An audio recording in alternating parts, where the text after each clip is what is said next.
it's time for summer. And before we get into this summer TBR, let's just talk about my spring TBR.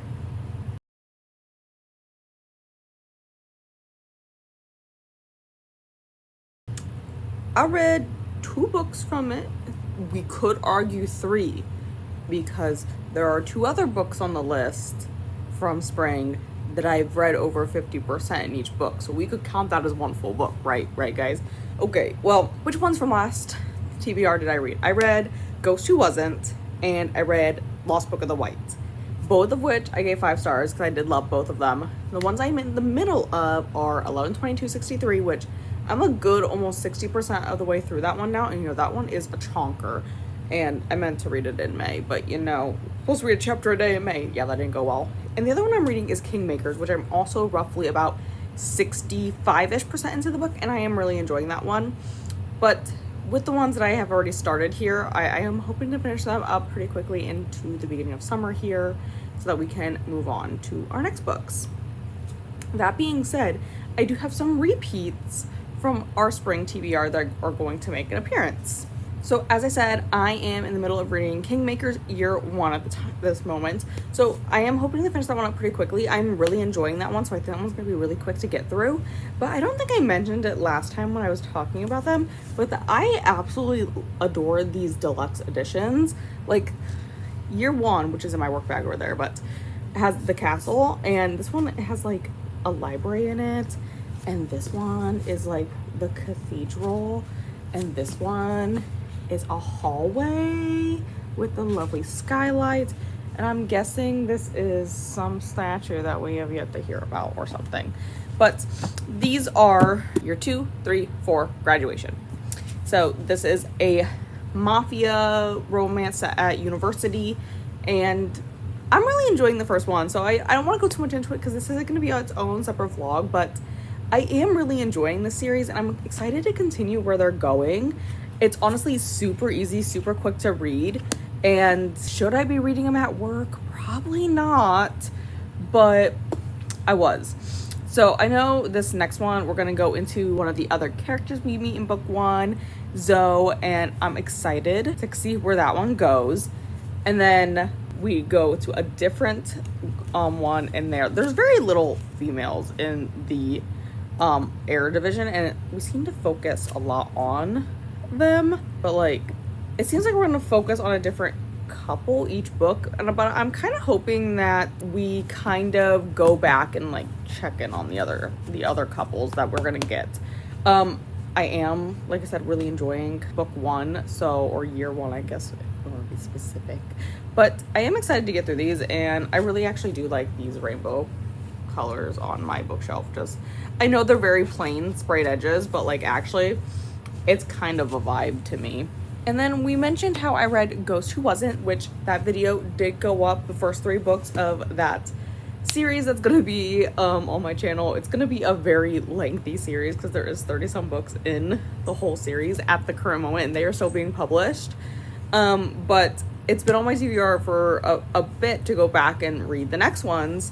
And I mean, I just finished the first video, so that's an hour and a half, which I will have linked for you guys. I want to get into the next set of books for the episode 2 of it, for the Haunting Danielle series. So we have The Ghost Who Wanted Revenge, Ghost of Halloween Past, and Ghost Who Came for Christmas. Actually, it took me a while to find this one. I don't know why I put this one elsewhere, but I did, apparently. But I'm really looking forward to it. The only thing that bothers me is that this is the only book in the entire series where the title is red on the spine instead of white. And it's quite literally the only book in the entire series. So I have like up through like book 33. And yeah, it's the only one that's red, and it's very bothersome to me, but digression. But we are gonna pick up shortly off where the last one let off, which I don't want to say too much because you guys need to go watch the video if you want the full thing, because we go through a lot in it. And then the next one we'll pick up shortly after that, and then we're gonna skip a little bit. We're gonna skip Thanksgiving, not that important. We're gonna skip straight to Christmas. So Is it going to be summer? Yes. Maybe this will cool us down though. The Midwest is going through a heat wave right now. Am I still wearing a sweatshirt? Yes, because I do actually have my AC set like at 68, but you know. And it like blows straight at me on the couch, but you know. But we are going through a heat wave, so maybe it'll cool us off. And then the next set I wanted to go through for this one, I do not have the physical books, but they are ARCs that are on my TBR for the summer. Mainly looking at August because I am a co-host for ARC August, which y'all should be checking out. It should be announcement video, should be coming up soon in the next few weeks here for that one. But the premise is that we are reading ARCs, obviously. However, you could read whatever you want. Like, this is not an official announcement video or anything, but I'm just saying. The premise is let's think about ARCs, but you don't have to read ARCs. So I have a few ARCs that I'm really looking forward to getting to that are going to fit into some prompts. See if anyone can figure out what the prompts are for ARC August. So the first one I have is You Are the Detective, The Creeping Hand Murder, which this one is by Maureen Johnson and Jay Cooper. It is being published on September 16th, 2025 in the States. And then I also have The Last Wife, which is by Matt McGregor, and that one is already published on May 25th. Do want to get to that one. That one, the cover just like spoke to me. And then I have The Battle of the Bookshops, which is by Poppy Alexander, and that one is coming out August 19th, 2025 in the US. So if we go back through this, if we go back to the Creeping Hand Murder one, November 1933, London. 7 people receive mysterious letters. Someone knows their terrible secrets. They are summoned to a posh townhouse where one is stabbed right in front of the others, but somehow no one saw a thing. Can you help Scotland Yard solve the mystery? So in this one, you are kind of being the detective in it, which I think is an interesting premise, which is kind of why I requested this one. So I am interested to get into that one, and I really would like to get to that before its actual published date. And then we had The Last Wife by Matt McGregor. The perfect husband, the perfect house, the perfect lie. When waitress Olivia meets charming, wealthy Lachlan Gibson, it seems too good to be true. A fairy tale wedding, a magnificent house in the beautiful town of Rossford, freedom to pursue her passion for painting, everything she ever wanted. But beneath the surface, something isn't right. Lachlan has some strange rules for his new wife. There are unsettling accents which don't seem random, and disquieting whispers of what happened to Lachlan's previous wife, now deceased. Olivia begins to suspect that her dream man may have a sinister agenda, that her perfect new life might actually be a carefully designed cage. But it's so much worse than that. As Olivia digs deeper into her husband's past and discovers the terrible secrets that he's been hiding, she finally understands that she may lose everything. Her freedom, her sanity, even her life. And this one really caught my attention with the cover, which I'll have on the screen here. But it is like what I'm assuming are the shoes she would have wore with her wedding dress, because that just looks what they look like. And it has the like ring box on it, but there's also this like blood splatter off to the side, which is kind of also, you know, all what caught my attention. That, and it's a very bright like white cover. So I don't read a ton of books that are like bright white like that. So then the last arc here is Battle of the Bookshops, and this one is the cute seaside town of Portneath has been the home of Cable Horn's books for nearly 100 years. The shop in the heart of High Street that stretches crookedly down from the hill from the castle to the sea may be a tad run down these days, but to Jules Capthorne, the wonky, dusty world of literary treasures is full of precious childhood memories. When her great-aunt Florence gets too frail to run it alone, Jules ditches her junior publishing job in London and comes home to make the bookshop's 100th birthday a celebration to remember. Jules quickly discovers that things are worse than she ever imagined. The bookshop is close to bankruptcy, unlikely to make it to its own century celebration, and the lease on the building is up for renewal with a 6-figure sum needed. The future looks bleak. To make matters worse, the owner of the property is the insufferable Roman Bontview, the posh local family who owns half of Portneath. The Montagues and the Catherines have feuded for years, and Roman has clearly not improved since he tormented Jules as a child. Fresh from a high-flying career in New York, he is on a mission to shake things up and unforgivably proves his point about Cable Horns being a relic of the past by opening a new bookshop directly opposite, a shiny plate glass window emporium of books. Jules may not be able to splash the cash on promotions and marketing like the Mountain but she has some great ideas of her own. Plus, she has a tenacity that may just win the hardest of hearts and the most hopeless of conflicts. We have a lot of tongue twisters in that. Like, my mouth cannot do that, guys. But this one, it just screams like cute rom-com to me. Like, it kind of reminds me of the description of the Ex-Hex, which has a similar like premise to it as well. And I really like that one. So I haven't read that one in a bit, so like I could go for another one that kind of has that same vibe. All right, my next stack of books here. Well, this is for a readathon that is happening. A chill readathon. A nice chill one. We could all use a nice chill one. This is the Summer Reading Retreat hosted by Donna Mariereads, and she has some lovely prompts for our summer reading, and I like went through my shelves, kind of paired stuff with what I was already thinking of reading for the summer, and kind of made them work for the prompts. So we'll go through the prompts one by one. So the first one is Yellow, which I picked out one of my yellow books that's been on my TBR forever, which is Beach Read by Emily Henry. This is going to be a reoccurring theme. Just watch out for that. Augustus Everett is an acclaimed author of literary fiction. January Andrews writes best-selling romance. When she pens a happily ever after, he kills off his entire cast. They're polar opposites. In fact, the only thing they have in common is that for the next 3 months, they're living in neighboring beach houses, broke and bogged down with writer's block. Then one hazy evening, one thing leads to another, and they strike a deal designed to force them out of their creative ruts. Augustus will spend the summer writing something happy, and January will pen the next great American novel. She'll take him on field trips worthy of any rom-com montage, and he'll take her to interviewing surviving members of a Blackwell death cult, obviously. Sounds like a great time. Sounds right up my alley. Everyone will finish a book, and no one will fall in love, really. So I've had this on my TBR for quite literally years at this point. I bought it because, it was all the rage when it was published, and that's when I bought it. And yeah, it's been sitting there, so I thought it was appropriate to be like, hey, let's put that on the TBR, and it's yellow. So the next prompt is water, and I decided to take this as both a water word in my title and also some water on the cover. So I picked The House Across the Lake by Riley Sager. I did get this one from Book of the Month. I got this as a birthday add-on 1 month for myself, and I got it, not last year, so 23 maybe is when I got it.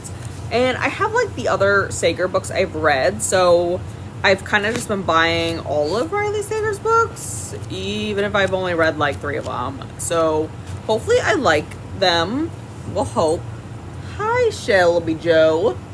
You have come to join. You've been jingling this entire time. Like, if anyone has been hearing the Jingle Bell song that Shelby's playing, it's Shelby.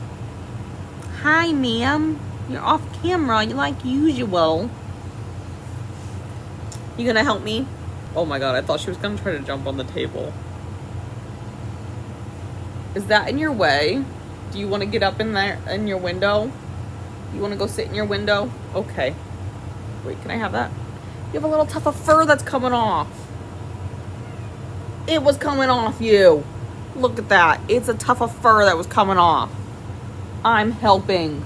Be careful what you watch for. Casey Fletcher, a recently widowed actress trying to escape a streak of bad press, has retreated to the peace and quiet of her family's lake house in Vermont. Armed with a pair of binoculars and several bottles of bourbon, she passes the time watching Tom and Catherine Royce, the glamorous couple living in the house across the lake. They make for good viewing. A tech innovator, Tom is powerful, and a former model, Catherine, is gorgeous. One day on the lake, Casey saves Catherine from drowning, and the two strike up a budding friendship. But the more they get to know each other, and the longer Casey watches, the more it becomes clear that Catherine and Tom's marriage isn't as perfect as it appears. When Catherine suddenly vanishes, Casey immediately suspects Tom of foul play. What she doesn't realize is that there's more to the story than meets the eye, and the shocking secrets can lurk beneath the most placid of surfaces. So, I figured appropriate for what I'm thinking. Okay, Shelby, you did not get in the window. You were just mad that my computer was on the arm of the couch. That's what Shelby was mad about. Guess we'll just put that there since I can't put things where you want to sit, Shelby. So the next one is Sky, and this one I actually really had to think about. I was like, do I have any books that has anything to do with the sky? And I then remembered I bought this book one year because it was on the bargain shelf. And I was like, hey, that title just speaks to me. So I picked it up. And it's The Dead Girl in 2A by Carter Wilson. Do I have any idea what this book is about? No, I never read the synopsis when I bought it even. Like I said, the title alone was like, oh, cool, I want that. So I guess let's figure out what it's about. The flight will take them somewhere they never expected to go. Jake Buchanan knows the woman sitting next to him on his business flight to Denver. He just can't figure out how he knows her. Clara Stowe isn't in Jake's line of work and didn't go to college with him. They have nearly nothing in common apart from a deep and shared certainty that they've met before. As their airplane conversation deepens, both struggle to figure out what circumstances could have possibly brought them together. Then in a revelation that sends Jake reeling, Clara admits she's traveling to the Colorado mountains to kill herself, and she disappears into the crowded airport immediately after landing. The Dead Girl in 2A is the story of what happens to Jake and Clara after they get off that plane and the manipulative figure who has brought them together decades after they first met. Who brought them together, I guess, you know? But yeah, I picked Sky because that's an airplane. They're in the sky. I've never been on an airplane, but I know they fly in the sky. Okay, and then the next one we have is Travel. And I picked this one because of the cover. And like I said, there was going to be a theme popping up here. This is another Emily Henry book. And I picked this one because I'm like, oh, look, they're like on vacation. That's traveling. So that counts. Think of your happy place. Harriet and Wynne have been the perfect couple since they met in college.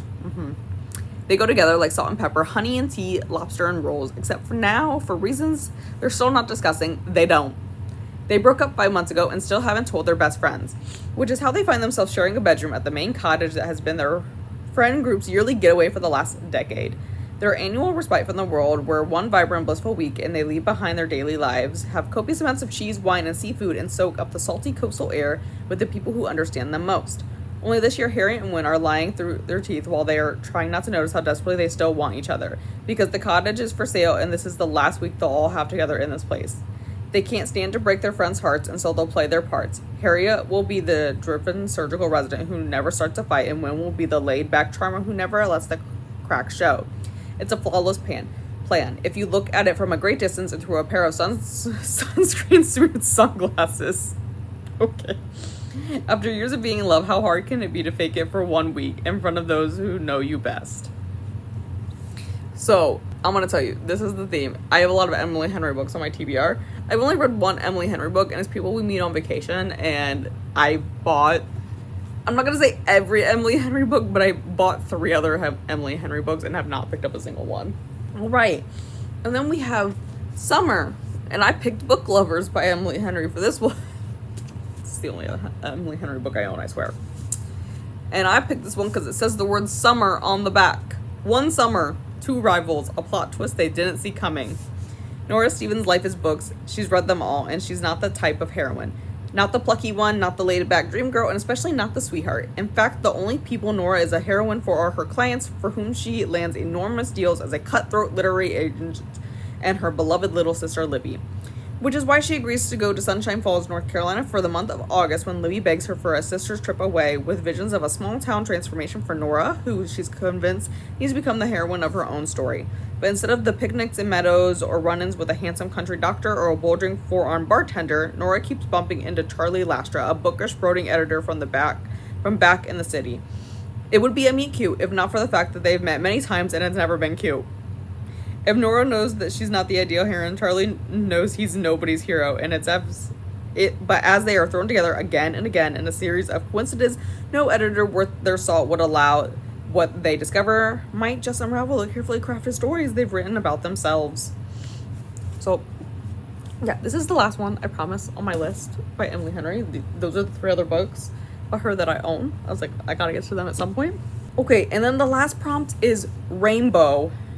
I don't have any books with a rainbow on it, but I have this one that has like an ombre effect going on, and I kind of liked it. I was like, ooh, look there's a bunch of different colors on this, and I like the color gradient.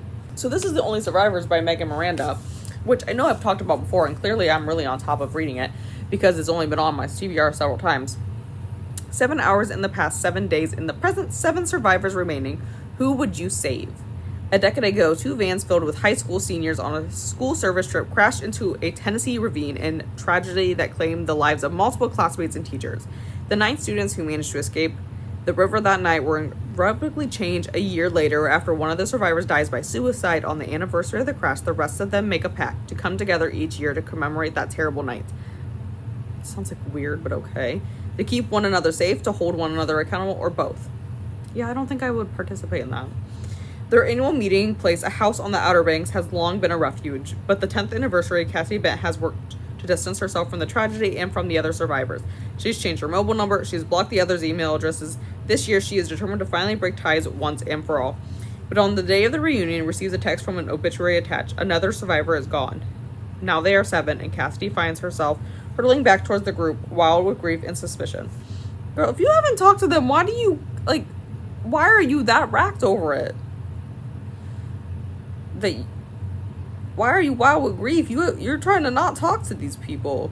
So I assume you haven't talked to them in at least a year. Not that means you can't have grief. I guess I don't understand this. Almost immediately, something feels off this year. Cassidy is the first one to notice when Alma, the annual organizer, slips away, overwhelmed. This wouldn't raise alarms except for the impending storm. Suddenly, they're facing the threat of closed roads and surging waters again. Then Alma stops responding to her phone after they've all been through. She wouldn't willfully make them worry, would she? And as the promise long ago, each survivor will do whatever he or she can to save one another, won't they?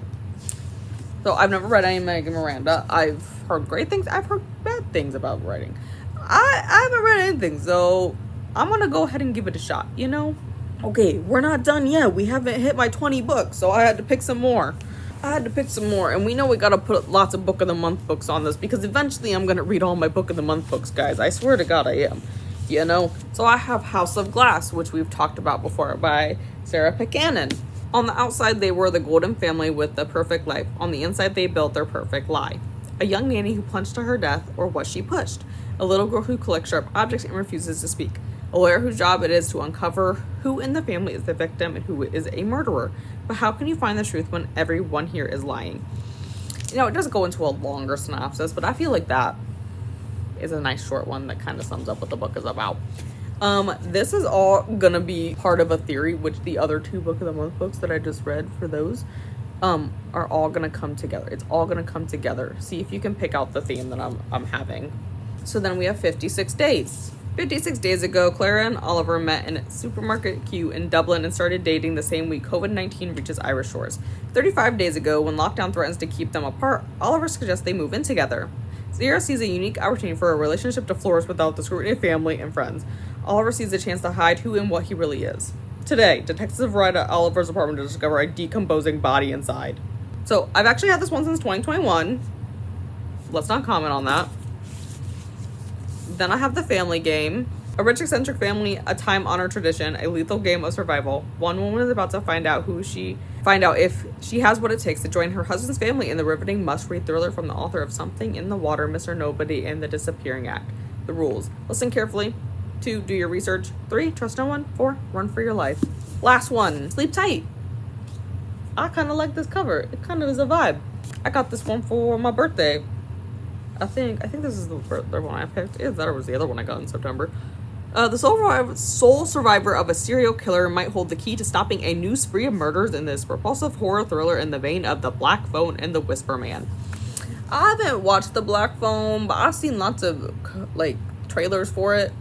I probably should, because horror is right up my alley, but I figured we had to mix something in. Okay, we got a lot of rom-com going on.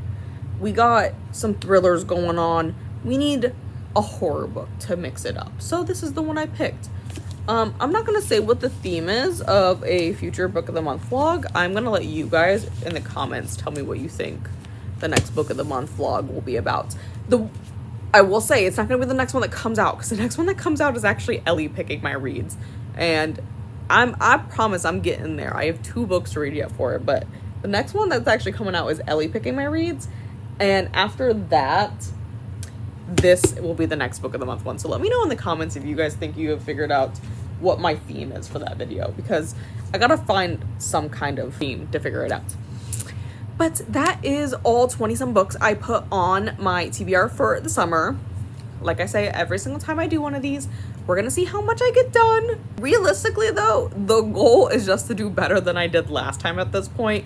And well, for the sake of argument, because I've read over 50% any 2 books, we'll say I read 3 books from my spring TBR.